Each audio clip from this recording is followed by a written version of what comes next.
आज मिति 2078 साल मङ्सिर महिनाको 15 गते बुधबार मङ्सिर कृष्ण पक्षको द्वादशी तिथि 20:20 बजे उपरान्त त्रयोदशी तिथि रहने इस 2021 डिसेम्बर महिनाको 1 तारिक शक सम्वत 1943 र नेपाल सम्वत 1142 आज सूर्योदय बिहान 6:38 र सूर्यास्त साँझ 5:06 सर्वप्रथम अहिलेसम्मका प्रमुख समाचार।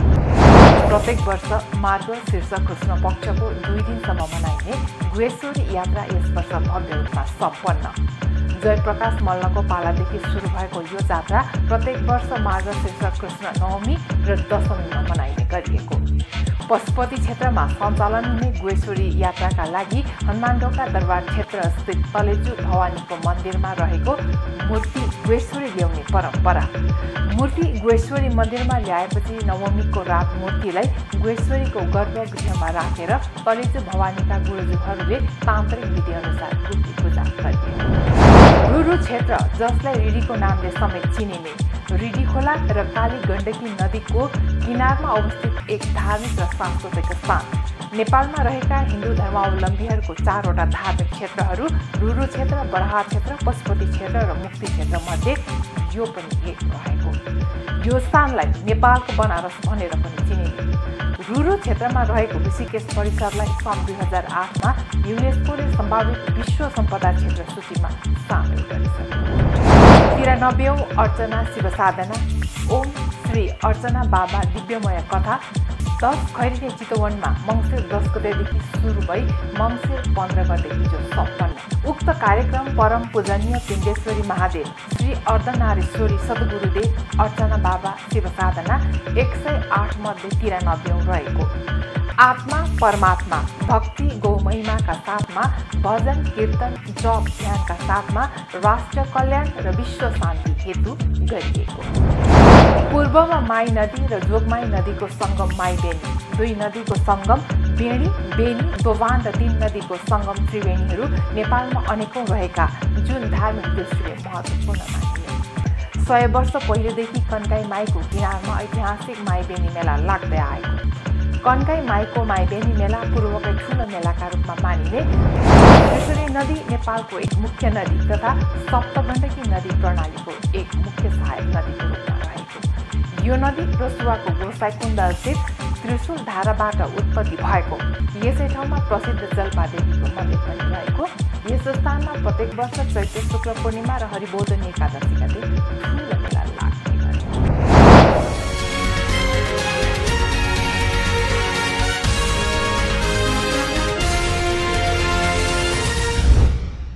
अब समाचार विस्तारमा। प्रत्येक वर्ष मार्गशीर्ष कृष्ण पक्षको 2 दिनसम्म मनाइने गुहेश्वरी यात्रा यस वर्ष भव्य रूपमा सम्पन्न भएको छ। जयप्रकाश मल्लको पालादेखि सुरु भएको यो जात्रा प्रत्येक वर्ष मार्गशीर्ष कृष्ण नवमी र दशमीमा मनाइने गरिएको छ। पशुपति क्षेत्रमा सञ्चालन हुने गुहेश्वरी यात्राका लागि हनुमानढोका दरबार क्षेत्र स्थित तलेजु भवानीको मन्दिरमा रहेको मूर्तिलाई खटमा राखी बाजा गाजाका साथ गुहेश्वरी ल्याइने परम्परा रहेको छ। मूर्तिलाई गुहेश्वरीको गर्भगृहमा राखेर तलेजु भवानीका गुरुज्यूहरूले तान्त्रिक विधिअनुसार गुप्ती पूजा गरिने चलन भएको छ। एक रिपोर्ट। प्रत्येक वर्ष मार्गशीर्ष कृष्ण पक्षको 2 दिनसम्म मनाइने गुहेश्वरी यात्रा यस वर्ष भव्य रूपमा सम्पन्न भएको छ। जयप्रकाश मल्लको पालादेखि सुरु भएको यो जात्रा प्रत्येक वर्ष मार्गशीर्ष कृष्ण नवमी र दशमीमा मनाइने गरिन्छ। पशुपति क्षेत्रमा सञ्चालन हुने गुहेश्वरी यात्राका लागि हनुमानढोका दरबार क्षेत्र स्थित तलेजु भवानीको मन्दिरमा रहेको मूर्ति गुहेश्वरीमा ल्याइने परम्परा अनुरूप मूर्तिलाई विभिन्न मार्ग हुँदै नवमीका दिन मन्दिर परिसरमा ल्याइएको थियो। मूर्ति तलेजु भवानीको मन्दिरबाट गुहेश्वरी लैजाने सबै विधि तान्त्रिक प्रक्रियाबाट पूरा गरिन्छ। मूर्ति गुहेश्वरी मन्दिरमा ल्याएपछि नवमीको रात मूर्तिलाई गुहेश्वरीको गर्भगृहमा राखेर तलेजु भवानीका गुरुज्यूहरूले तान्त्रिक विधि अनुसार गुप्त पूजा गरिएको थियो। त्यस दिन रातभर धुनी समेत जगाइएको थियो। गुहेश्वरीलाई दिदी र तलेजुलाई बहिनीको रूपमा पुजिने परम्परा छ। जात्रा सुरु हुनु अघि अर्थात् गुहेश्वरी मन्दिर क्षेत्रमा तलेजु भाइलाई लैजानु अघि नै त्यहाँ 32 हातको लिङ्गो ठडाइएको थियो। जात्रा सकिएसँगै बेलुकी लिङ्गो ढाल्ने परम्परा छ। जयप्रकाश मल्लको पालादेखि सुरु भएको यो जात्राका सम्बन्धमा मन्दिर व्यवस्थापन समितिका अध्यक्ष सुमित खर्की यसो भन्नुहुन्छ। यो चाहिँ अब गुहेश्वरीको जात्रा सम्बन्धी चाहिँ मल्ल जुन हाम्रो प्रताप मल्लदेखि नै सुरु भएर चाहिँ यो हामीले हनुमानढोका तलेजु मन्दिरबाट चाहिँ त्यहाँबाट चाहिँ रथ यात्रा गरेर हाम्रो नवमीको तिथिमा चाहिँ मन्दिर गुहेश्वरी मन्दिर यहाँ ल्याइपुऱ्याउँछन्। त्यसको दशमीको दिनमा चाहिँ हामीले यहाँको चाहिँ सम्पूर्ण चाहिँ समितिले योभन्दा अगाडि त गुठीले गरिरहेको थियो।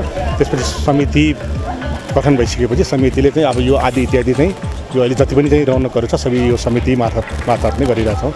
यो जात्रा सम्बन्धी चाहिँ यो गुहेश्वरी मन्दिरको जात्रा सम्बन्धी चाहिँ गुहेश्वरीको चाहिँ हनुमानढोकाको जुन तलेजुको पुजारी आउनुहुन्छ कर्मचारीहरू उहाँहरूबाट नै आएर चाहिँ यहाँको चाहिँ तान्त्रिक विधिले चाहिँ पूजा गरेर यसलाई सम्पन्न गर्छन्। अनि हिजो आज प्लस आज चाहिँ हामीले सर्वसाधारण हिजो चाहिँ उहाँहरूको मात्रै पूजा हुन्छन् जुन मन्दिर ल्याइसकेपछि आज चाहिँ हामीले सर्वसाधारण चाहिँ दुनियाँको पूजा भन्छौँ। यसलाई चाहिँ उहाँले विशेष पूजा गरेर चाहिँ अब राति साँझको समयमा चाहिँ यहाँ हाम्रो अब एउटा समितिको पूजा अरू कुनै पनि अरू भक्तजनहरूको पूजा गरेर यसलाई फेरि रथ यात्रा गरेर हनुमानढोका पुर्याउँछ। जसरी चाहिँ हामीले हनुमानढोकाबाट चाहिँ कमलादी नक्साल ज्ञानेश्वर हुँदै चाहिँ सिफल हुँदै पशुपति हुँदै चाहिँ गुहेश्वरी पुर्याउँछौँ। त्यस्तै गरी चाहिँ जाने समय रुट पनि त्यही रुट अनुसारको चाहिँ जस्तै आउँदाखेरि चाहिँ हामीले सिधा लिएर आउँछौँ तलेजुबाट चाहिँ गुहेश्वरीसम्म चाहिँ जाँदाखेरि चाहिँ हामी के गर्छौँ भन्दाखेरि गुहेश्वरीको चाहिँ जात्रा रथलाई चाहिँ अब जस्तै विभिन्न भक्तजनहरूको जस्तै यहाँ अहिले चाहिँ आएर गौरीघाट त्यहाँ पनि चाहिँ विसर्जन गर्छौँ। त्यहाँ पनि साधारण पूजा गर्छन्। त्यसपछि विशेष पूजा भनेको पशुपति मन्दिरमै बसेर उहाँ चाहिँ भण्डारी भत्तबाजेहरू चाहिँ बसेर चाहिँ पूजा गर्नुहुन्छ। अब एक त सतीदेवी पनि भयो आफ्नो पशुपति प्राणलाई भेटघाट गर्ने चाहिँ। त्यसपछि गएर फेरि जयबागसरीको चाहिँ एउटा अमाल दबाली भन्ने छ अमालकोटको दबाली त्यहाँ पनि एउटा चाहिँ अमालकोट कचहरीबाट चाहिँ एउटा पूजा हुन्छ। त्यसपछि गएर फेरि सिफल सानो गौचरण हुँदै चाहिँ ज्ञानेश्वर हुँदै क्रमिक रूपमा राति त्यही 10-11 बजीसम्मको समयमा चाहिँ हामी हनुमानढोका तलेजुमा पुर्याउँछौँ। त्यसपछि त्यसको भोलिपल्ट रातभरि विसर्जन त्यही हुन्छन्। भोलिपल्ट त्यहाँ पनि स्थानीय बासिन्दाहरू बसेर त्यहीँको चाहिँ हनुमानढोकाको वरिपरिको चाहिँ मान्छेहरूले चाहिँ विशेष पूजा गरेर चाहिँ अनि त्यहीँको पुजारीले चाहिँ लसोखुसो गरेर चाहिँ फेरि गुहेश्वरी मन्दिरलाई चाहिँ भित्र राख्नु। दिदीबहिनीको भेटघाट पनि भयो होइन। गुहेश्वरी र तलेजुको चाहिँ त्यो क्रमिक रूपमा चाहिँ अब एक वर्षसम्म चाहिँ तलेजुमा चाहिँ बस्ने भयो। त्यसपछि वर्ष दिनमा एकचोटि एक दिन चाहिँ गुहेश्वरी एक दिन ल्याएर चाहिँ यहाँ राखिन्छन्। त्यसको भोलिपल्ट विशेष पूजाहरू गरेर त्यो चाहिँ एक किसिमको चाहिँ दिदीबहिनीको भेटघाट दर्शन भेट जस्तै पनि गर्ने हिसाबले चाहिँ त्यसरी पूजाहरू चलिरहेको चाहिँ हामीले विगत केही 6-7 वर्ष 8-10 वर्षदेखि अगाडि अब एक त यो गुहेश्वरीको जात्रा जुन तपाईँले सोध्नुभयो गुहेश्वरी जात्राको सम्बन्धी चाहिँ यो लोपै जस्तो हुने चाहिँ स्थिति आइसकेको थियो। किन त भन्दाखेरि गुहेश्वरी भने एक त जात्रा भन्यो रातिको समयमा हुन्थ्यो। सीमित गुठियारहरू गुर्जोको पल्टन मात्रै बसेर चाहिँ एउटा जात्रा सम्पन्न भइरहेको थियो। त्यसलाई अब कसरी चाहिँ यसलाई चाहिँ रौनक बढाउने होइन त्यो हिसाबले चाहिँ अब विभिन्न चाहिँ धार्मिक कार्यहरू जस्तै यो एउटा पनि मण्डपले गर्दाखेरि त्यहाँ अब त्यो सँगसँगै प्लस हामीले अर्को समय बजी पनि राखेका छौँ। त्यसपछि श्रद्धालु भक्तजनहरू जति पनि आउनुहुन्छ उहाँहरूलाई प्रसाद वितरण गर्दाखेरि त्यो एउटा प्रसाद लिनको लागि भए पनि अहिले जुन भक्तजनहरू विगतको वर्षदेखि एकदमै चापको चाहिँ हामीले ठेक्न नसक्ने चाप पनि भइरहेछ। त्यो एक त भक्तजनलाई बढाउने किसिमले पनि हामीले चाहिँ यस्तो विभिन्न कार्यक्रमहरू चाहिँ केही 8-10 वर्षदेखि चाहिँ सुरुवात गर्यौँ। जात्राको अवसरमा गुहेश्वरीको खटलाई पशुपति मन्दिर परिक्रमा गराई पशुपतिनाथका मूल भट्टबाट विधिपूर्वक पूजा गराउने परम्परा छ। यसै गरी पशुपतिनाथ मूल मन्दिरबाट अमालकोट कचहरीको डबरीमा राखेर पूजा गरिन्छ। त्यहाँबाट जय बागेश्वरीको ढवाली टोलमा लगेर विधिवत पूजा आराधना गरिन्छ। पशुपति क्षेत्रका विभिन्न स्थानमा हुने पूजा आराधनामा भक्तजनको उल्लेख्य उपस्थिति रहने गर्दछ। जात्राका लागि नेपाली सेनाको गुरुजुको पल्टन समेत सहभागी हुने प्राचीन कालदेखिको परम्परा छ भने नेपाली सेना संस्थान अमालकोट कचहरी लगायतले विधिपूर्वक छुट्टा छुट्टै पूजा गर्ने गर्दछन्। मन्दिर परिसरमा समितिको व्यवस्थापनमा समयबजी लगायत तान्त्रिक विधिले पूजा गर्दा चढाइने चिज चढाएर पूजा आराधना गरिएको थियो। पूजा पश्चात समितिले वितरण गरेको प्रसादका लागि श्रद्धालु भक्तजनहरू लामबद्ध थिए। जात्रालाई उल्लासमय मनाउन मन्दिर प्राङ्गणमा मण्डला बनाएर सजाइएको थियो। जात्राको अवसरमा विभिन्न समूहले बाजा बजाएर मन्दिर प्रदक्षिणा गरेका थिए। गत वर्ष कोरोना महामारीका कारण यो जात्रा विधि मात्र पूरा गरिएकोमा यस वर्ष भव्य रूपमा जात्रा सम्पन्न गरिएको थियो। दशमीका दिन अघिल्लो दिन ल्याइएको मूर्तिलाई पुनः तेघटमा तलेजु भवानीको मन्दिरमा लगिएको थियो।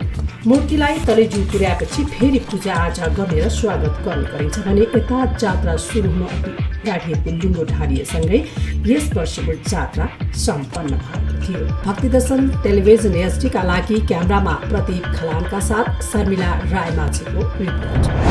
रुरु क्षेत्र जसलाई रिडीको नामले समेत चिनिने गरिन्छ, नेपालको रिडी खोला र कालीगण्डकी नदीको किनारमा अवस्थित एक धार्मिक र सांस्कृतिक स्थान हो। यो स्थानको बारेमा हिन्दू पुराण तथा शास्त्रहरूमा उल्लेख भएको पाइन्छ। यो धार्मिक क्षेत्र गुल्मी, पाल्पा र स्याङ्जा जिल्लाको सङ्गममा अवस्थित रहेको छ। हिन्दू धार्मिक ग्रन्थ बराह पुराणमा यस स्थानको पौराणिक इतिहास र स्वस्तानी किताबमा यहाँ सतीदेवीको दन्त पतन भएको वर्णन गरिएको छ। नेपालमा रहेका हिन्दू धर्मावलम्बीहरूको 4वटा धार्मिक क्षेत्रहरू रुरु क्षेत्र, बराह क्षेत्र, पशुपति क्षेत्र र मुक्ति क्षेत्र मध्येको यो पनि एक हो। यो स्थानलाई नेपालको बनारस भनेर चिन्ने गरिन्छ।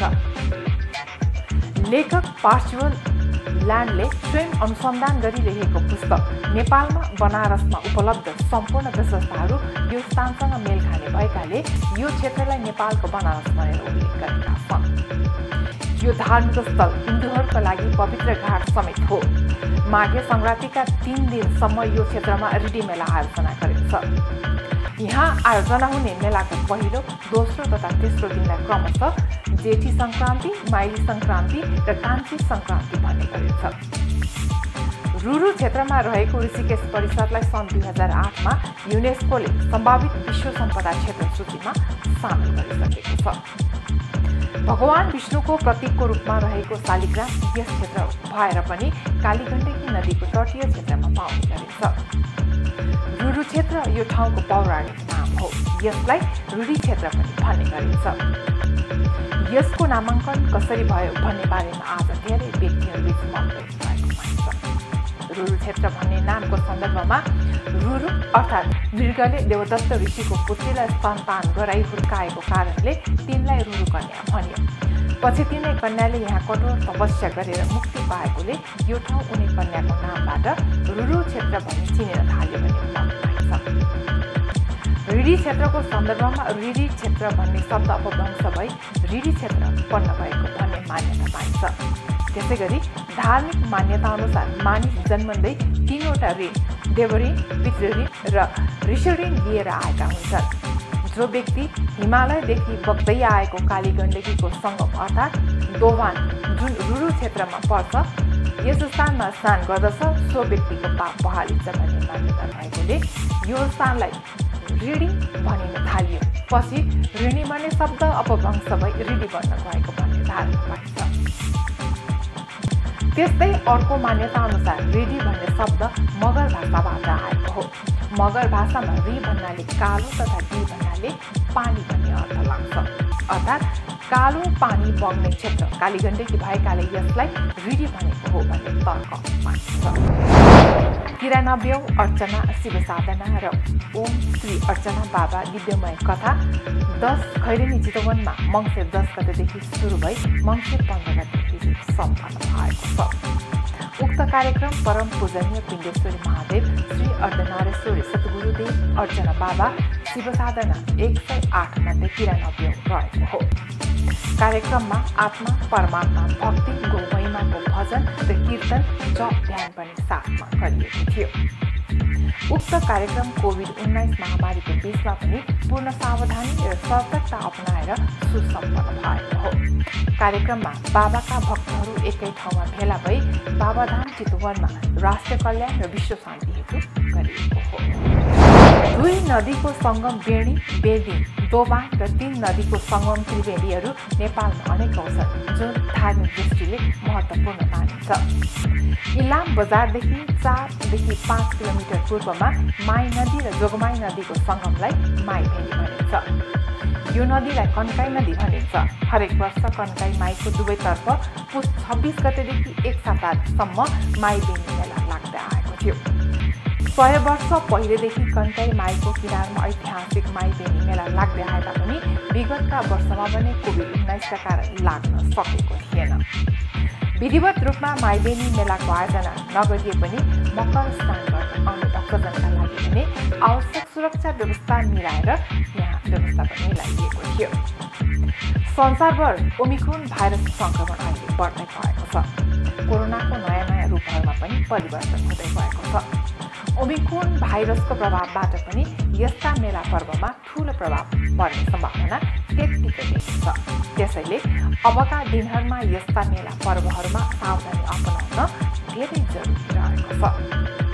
हरेक वर्ष दुवैतर्फको तटमा कन्काई नगरपालिका र शिव शताक्षी नगरपालिकाले मेला ठेक्का लगाएर वर्षेनी लाखौँ रुपियाँ आम्दानी गर्दै आएको भए तापनि यस्ता ऐतिहासिक मेलाहरूलाई पनि कोभिडले प्रभाव पारेको थियो।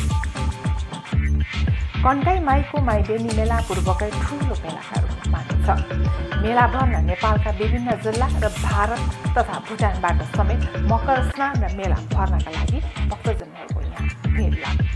नुवाकोट जिल्लाको बट्टाको छेउमा रसुवा जिल्लाको गोसाइकुण्डबाट आउने त्रिशुली नदी र रसुवाको सूर्यकुण्डबाट आउने तादी खोला सूर्यमती नदीको सङ्गमस्थलमा देवीघाट तीर्थस्थल रहेको छ।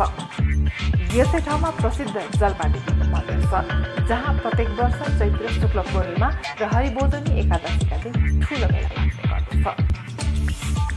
त्रिशुली नदी नेपालको एक मुख्य नदी तथा सप्तगण्डकी नदी प्रणालीको एक मुख्य सहायक नदी हो।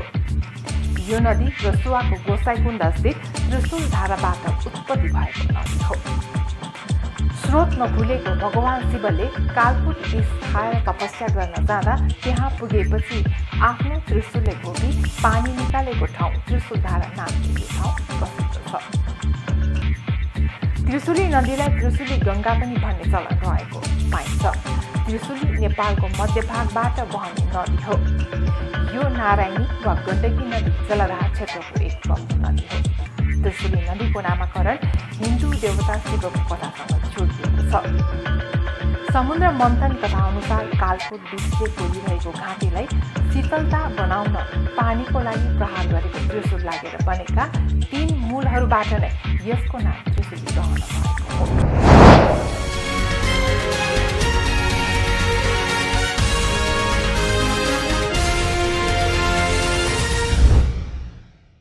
अहिले हामी भक्ति दर्शन समाचारको अन्त्यमा आइसकेका छौँ। जाँदै प्रमुख समाचार प्रत्येक वर्ष मार्गशीर्ष कृष्ण पक्षको 2 दिनसम्म मनाइने गुहेश्वरी यात्रा यस वर्ष भव्य रूपमा सम्पन्न। जयप्रकाश मल्लको पालादेखि सुरु भएको यो जात्रा प्रत्येक वर्ष मार्गशीर्ष कृष्ण नवमी र दशमीमा मनाइने गरिएको। पशुपति क्षेत्रमा सञ्चालन हुने गुहेश्वरी यात्राका लागि हनुमानढोका दरबार क्षेत्र स्थित तलेजु भवानीको मन्दिरमा रहेको मूर्ति गुहेश्वरी ल्याउने परम्परा। मूर्ति गुहेश्वरी मन्दिरमा ल्याएपछि नवमीको रात मूर्तिलाई गुहेश्वरीको गर्भगृहमा राखेर तलेजु भवानीका गुरुजुहरूले तान्त्रिक विधिअनुसार मूर्ति पूजा गरिए।